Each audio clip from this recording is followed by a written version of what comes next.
কারীম শিখবে, আমল করবে, পড়বে, তেলাওয়াত করবে।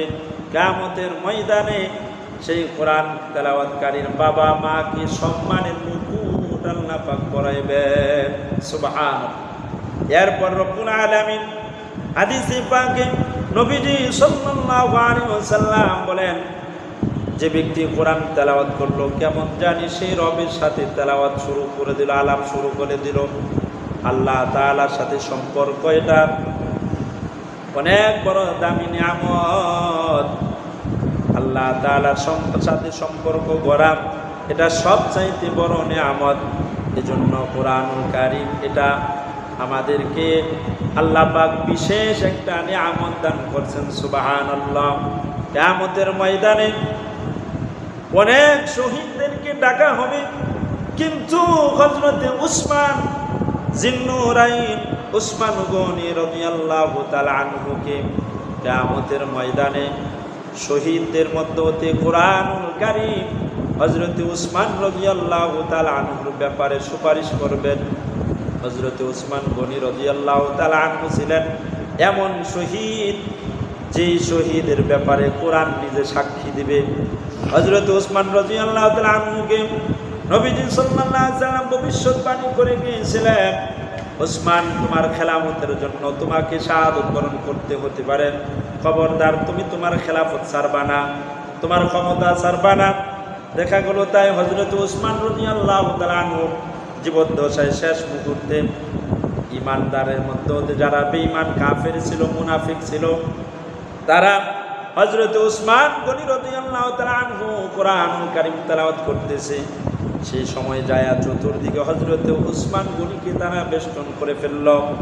হযরতে উসমান গনি রাদিয়াল্লাহু তাআলা আনহুকে বলতেছে, ও উসমান, তুমি খেলাফত ছেড়ে দাও, নইলে তোমাকে হত্যা করা হবে, কতল করা হবে। হযরতে উসমান গনি তার নিজের গুনাহগুণ বর্ণনা করতেছেন, ও ভাই, তোমরা কেন আমাকে হত্যা করবা? আমি তো এমন ব্যক্তি, জাহিলিয়াতের যুগেও আমি কোনো জিনা করি নাই, ব্যভিচার করি নাই, অন্যায়ভাবে কাউকে গালি দেই নাই, অন্যায়ভাবে কোনো ব্যক্তিকে হত্যা করি নাই, তাহলে কেন তোমরা আমাকে হত্যা করবা?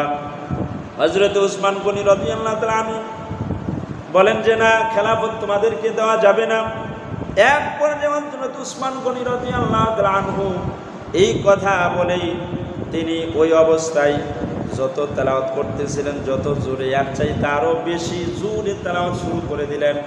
তাদের মধ্যে যারা তেলাওয়াত করতেছে হযরত উসমান গনি তেলাওয়াত করতেছেন, তেলাওয়াত শুনে যারা ঈমানদার কিছু ব্যক্তি তাদের ছিল, তাদের নিকট ছিল, তাদের কাছে ছিল, মুমিন বান্দা ছিল, তারা তেলাওয়াত শুনা ঈমান তাদের বৃদ্ধি পাইছে। বৃদ্ধি পাওয়ার সঙ্গে সঙ্গে ওয়াল টপকায় তারা সেখান থেকে পলায়ন করছে। সুবহানাল্লাহ।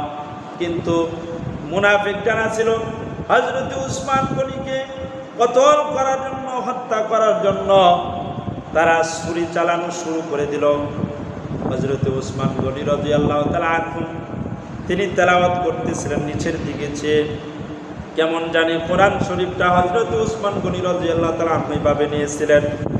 হযরত উসমান গনি তেলাওয়াত করতেছেন, ইন্নামাল মুমিনুনা আল্লাযীনা ইযা যুকিরাল্লাহ, ইন্নামাল মুমিনুনা আল্লাযীনা ইযা যুকিরাল্লাহু ওয়াজিলাত কুলুবুহুম ওয়া ইযা তুলিয়াত আলাইহিম আয়াতুহু যাদাতুহুম ঈমানাও ওয়া আলা রাব্বিহিম ইয়াতাওয়াক্কালুন।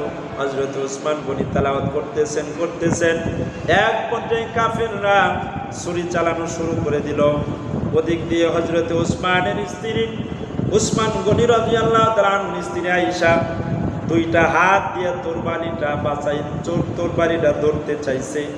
এক পর্যায়ে হযরত উসমান গনি রাদিয়াল্লাহু তাআলা আনহুর স্ত্রীর চারটা আঙ্গুলের হাত এরকম আঙ্গুল কাইটা নিচে পড়া পইরা হযরতে উসমান গনি রাদিয়াল্লাহু তাআলা আনহুর ঘাড়ের মধ্যে পড়ছে, গর্দানের মধ্যে ছুরিটা লাগছে। ছুরিটা লাগার সঙ্গে সঙ্গেই হযরত উসমান গনি তেলাওয়াত করতেছেন, রবের সাথে কথা বলতেছেন।